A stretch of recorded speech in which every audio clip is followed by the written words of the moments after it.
अस्सलाम वालेकुम my YouTube family. उम्मीद करती हूँ आप सब खैरियत से होंगे, खुश व खुर्रम होंगे और अपने अच्छे अच्छे से कामों में बिजी होंगे।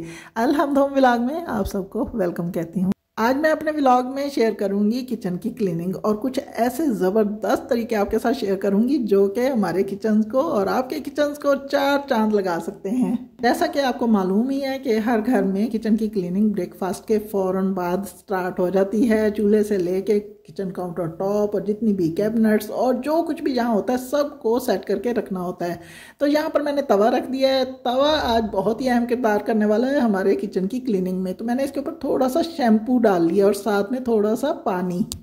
और ये जो सब कुछ तवे पर ही जा रहा है, ये तवे पर क्यों जा रहा है ये भी मैं आपके साथ शेयर करूंगी। तो अब जी हम इस पर डाल देंगे सिरका। सिरका ऑप्शनल है, अगर हमारे पास सिरका नहीं है तो हम यहाँ पर नींबू का जूस या फिर नमक भी डाल सकते हैं। तो मैंने यहाँ नमक भी डालकर दिखा दिया है कि चलें जी नमक भी डाल सकते हैं या फिर सिरका, दोनों में से एक चीज़ हमने शामिल करनी है। मैंने यहाँ दोनों इसलिए डाल दी हैं कि मेरे पास दोनों चीज़ें हैं, यानी सिरका भी है नमक भी है।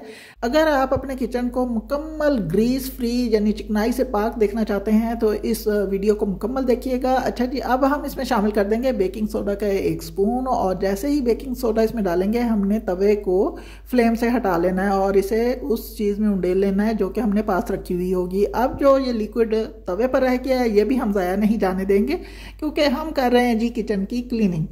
ये लिक्विड हमने तैयार किया है किचन काउंटर की क्लीनिंग के लिए, किचन में लगी हुई टाइल्स के लिए। और अब जी जो तवा है वो भी गरम गरम है, उसे भी फ़ौरन ही इसी लिक्विड के साथ क्लीन कर लेंगे जो इसके ऊपर रह गया है। इस लिक्विड से तवा बिल्कुल नीट एंड क्लीन हो जाएगा। जितनी भी इसके ऊपर ग्रीस होगी वो सारी की सारी हट जाएगी और हमारा तवा भी क्लीन हो जाएगा। यानी हमारे किचन में से ख़ास चीज़ जो है वो तवा वो क्लीन हो गया। उसके बाद जो हमारे पास दूसरी चीज़ है वो जो हमने लिक्विड बनाया है वो भी गरम गरम ही होना चाहिए, उसे हमने ठंडा नहीं होने देना। बस फ़ौरन ही तवे को एक तरफ करके क्लीन करके और हम आ जाएंगे जी इस लिक्विड की तरफ। और इस लिक्विड को गरम गरम लिक्विड को इस जगह पर हमने उंडेलना है, फेंकना है, फैलाना है जहाँ पर हमें ग्रीस नज़र आ रही हो, चिकनाई नज़र आ रही हो। बस यहाँ पर इसे लगाने के बाद हमने फ़ौरन ही कोई भी चीज़ जिससे हम अपने किचन काउंटर टॉप की क्लीनिंग करते हैं उसके साथ रब करना स्टार्ट करना है। किचन काउंटर टॉप या फिर स्टोव के पीछे लगी हुई टाइल्स पर जितनी भी ग्रीस जमी हुई होगी ये क्लीनर उसके लिए इतना सुपर फास्ट क्लीनर है। जैसे ही हम इसे यहाँ पर लगाएंगे फ़ौरन यहाँ से सारी चिकनाई हटती चली जाएगी। इतना ज़बरदस्त क्लीनर है क्यों ना हो, क्योंकि इसमें तो इतनी सारी चीज़ें गई हैं। इसमें शैम्पू है, नमक है और उसके अलावा जी बेकिंग सोडा है, सिरका है। ये सारी की सारी चीज़ें क्लीनिंग के लिए ही यूज़ की जाती हैं। और नमक ना सिर्फ खाने में बल्कि बहुत सारी क्लीनिंग हैक्स में इस्तेमाल हो रहा है, यानी कपड़ों की वॉशिंग हो या फिर किसी भी काम के लिए। आप देख रहे होंगे आजकल बड़ा ही ट्रेंडिंग में जा रहा है नमक से बहुत सारी क्लीनिंग्स के आइडियाज़ लिए जा रहे हैं। सुपर फास्ट क्लीनर के इस्तेमाल के बाद जी यहाँ से सारी की सारी ग्रीस अलग हो गई है जिसे मैंने यहाँ से क्लीन कर दिया है। और देखिए अभी आपके सामने मैं पूरा अपना किचन काउंटर टॉप दिखाऊंगी कि किस तरह से चमक दमक रहा है। और रोज़ाना का काम होता है, रोज़ाना हमने अपने किचन को किसी ना किसी तरीके से क्लीन करना होता है। हम हर वक्त इस कोशिश में रहते हैं कि हमें कोई ऐसी चीज़ मिले जो कि हमारे किचन को बहुत ज़्यादा साफ़ सुथरा रखे। तो ये देखिए आज ज़बरदस्त एक क्लीनर मैंने आपके साथ शेयर किया है जो कि घर में पड़ी हुई चीज़ों से ही बनाया गया है। अब बारी आती है स्टोव की क्लीनिंग की। स्टोव की क्लीनिंग पर मैंने कई बार वीडियो शेयर कर रखी है। आज मैं स्पेशल इसकी क्लीनिंग शेयर करूंगी जी। जो बर्नर्स होते हैं, बर्नर्स की क्लीनिंग कैसे की जाती है। अगर बर्नर्स की क्लीनिंग ना की जाए तो जो गैस होती है वो येलो या फिर रेड फ्लेम देती है जो कि बहुत ख़तरनाक भी होती है। तो हमने जी इसके बर्नर्स को क्लीन करना है। हर स्टोव हर हॉब के बर्नर्स मुख्तलिफ डिज़ाइन के होते हैं। उनमें मैं अपने बर्नर्स के बारे में आपके साथ शेयर करना चाहूँगी कि ये देखिए यकीनन आपके हर बर्नर के ऊपर जितने भी फ्रेम रखे हुए होते हैं उनमें कहीं ना कहीं इस तरह से होल्स होते हैं।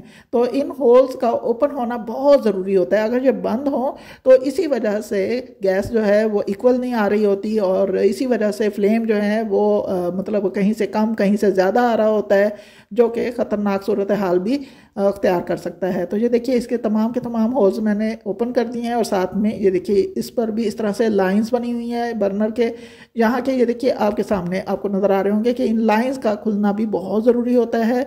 आपके या मेरे जितने भी हम लोगों के पास स्टोव होते हैं सब के बर्नर्स पर कुछ ना कुछ डिज़ाइनिंग होती है, यानी कि डॉट्स होते हैं या फिर लाइंस होती हैं, इनका ओपन होना बहुत ज़रूरी होता है। तो जी मैंने इन बर्नर्स की क्लीनिंग जो है ये इस तरह से मैंने एक सेफ्टी पिन ली है और उसके साथ इनको क्लीन कर दिया। ये देखिए बहुत आसानी से हो जाते हैं।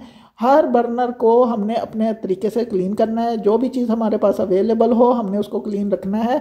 और बर्नर्स को खोलने के लिए हम पहले ये देखेंगे कि बर्नर की के ऊपर जो डॉट्स हैं या फिर जो भी इस तरह की लाइंस हैं उनके लिए हमें किस चीज़ की ज़रूरत पड़ेगी। तो मेरे स्टोव के, मेरे हॉब के जो बर्नर्स हैं उनके लिए मुझे सेफ्टी पिन की ज़रूरत पड़ी थी, तो मैंने सेफ्टी पिन से इनकी क्लीनिंग कर दी।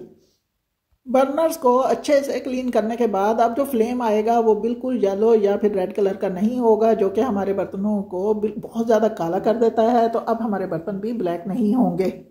बर्तनों यानी कि पतीलियों का ब्लैक होना इन फ्लेम्स की वजह ही होती है, जो कि बर्नर्स बंद होते हैं और उनमें से येलो या फिर रेड फ्लेम्स आ रहे होते हैं, जिसकी वजह से हमारी पतीलियां जो काली स्याह हो जाती हैं। चूल्हे की जो साइड मैंने क्लीन की है अब मैं इसको जला के दिखाऊंगी। बिल्कुल ब्लू इसके फ्लेम होने चाहिए, और अगर फ्लेम इसका येलो या फिर रेड है तो इसका मतलब है कि बर्नर्स अभी भी बंद है। लेकिन ये देखिए जी, ये ब्लू कलर का इसका फ्लेम है और बिल्कुल ये ठीक ठाक साफ हो चुका है। अब बारी आती है जी मिल्क शेकर के जग्स की, और इनकी जो लीड्स होती हैं ये वक्त के साथ साथ पुराने होते होते ये बहुत ही ज़्यादा ढीली हो जाती हैं, यानी कि लूज़ हो जाती हैं। और जग का ढक्कन जब लूज़ हो जाए तो जब भी हम जग को इस्तेमाल करने लगते हैं तो इसके ऊपर हाथ रखना पड़ता है, क्योंकि ये खुलकर ऊपर को उछल कर परे जा गिरती है और इसमें जो भी चीज़ होती है वो बाहर आ जाती है। तो इसका बहुत ही आसान सा तरीका आपके साथ शेयर करने लगी हूँ, क्योंकि हम अब इसको फेंक तो नहीं सकते, ना ही हम बहुत जल्दी तब्दील कर सकते हैं। हमने इसका एक जुगाड़ निकालना है और ज़बरदस्त जुगाड़ होगा। तो वो जी हमने ये करना है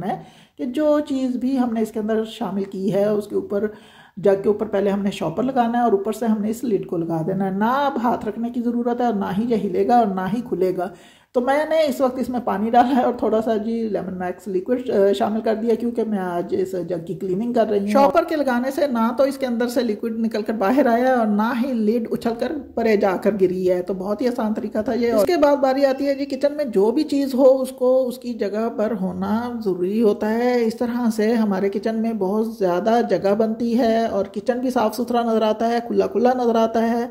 तो हमें हमारे पास जो भी चीज़ हो उसके लिए सोचना चाहिए कि हम इसके लिए कौन सी अच्छी सी जगह सेलेक्ट कर सकते हैं। तो इस तरह की जो फाइल्स होती हैं लंबाई में अगर इन्हें कहीं लगा दिया जाए तो ये लगी हुई एक तो जगह कम घेरेंगी, अच्छी भी लगेंगी, सेफ भी रहेंगी। तो मैंने किचन कैबिनेट के अंदर वाली साइड पर इन्हें यहाँ पर लगाया है डबल चिपकू टेप के साथ। और ये देखिए ये बहुत आसानी से लग जाती हैं और यहाँ से हम इन्हें बहुत आसानी से निकाल सकते हैं, रख सकते हैं। तो ये था मेरा आज का बहुत ही यूज़फुल व्लॉग। अगर आपको मेरी ये वीडियो अच्छी लगी हो तो प्लीज़ मेरे चैनल को सब्सक्राइब कीजिए, लाइक्स दीजिए, कमेंट्स कीजिए और शेयर ज़रूर कीजिए। दुआओं में याद रखिएगा। अल्लाह हाफिज़।